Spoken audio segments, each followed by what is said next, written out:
Welcome back, everybody. It's a big weekend for Red Lodge cowboy Deb Greenough. Saturday, he'll be inducted into the ProRodeo Hall of Fame down in Colorado Springs, and it's easy to see why. Deb Greenough is a cowboy's cowboy. Through most of his career, this is where the bareback rider spent early December.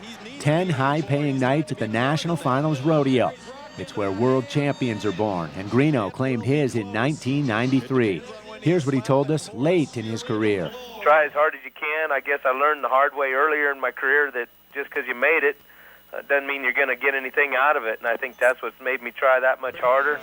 Learning the hard way. Greenough was referencing his last ride at the National Finals in both 1996 and 97. Judges ruled he failed to mark out both rides, likely costing him a pair of gold buckles. Even under those gut-wrenching circumstances, Greenough made his way down the tunnel to chat with us in the Montana media who'd traveled to cover his story. He was always as classy and accountable as any cowboy I've interviewed in 30 years. Entering the 99 finals, he was still finding ways to make light of himself. I don't look at him as a disappointment. I look at it as a lesson learned. I'm just going to do my best not to let that happen at all this year. And I guess I'm just going to have to really bear down and just blow out there so far in the lead. If I choke in the last round, it won't matter. Between 88 and 2000, Greenough qualified 13 straight years for the Super Bowl of rodeo and was routinely in contention for gold buckles. Always a fan favorite, he owns 15 go-round wins at the NFR. That's still fifth most all-time in bareback. Look at here, he is going for it.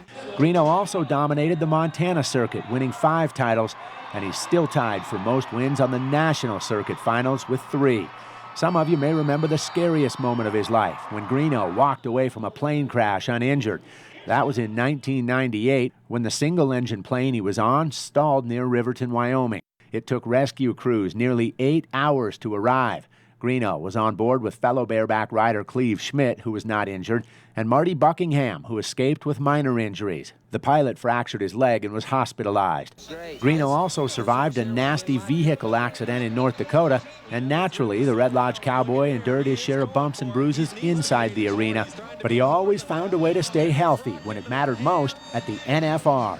Real lucky, I think that's probably a main factor. I've always been healthy, and when I've left there after the end of 10 days, I'm healthier than I've been all year.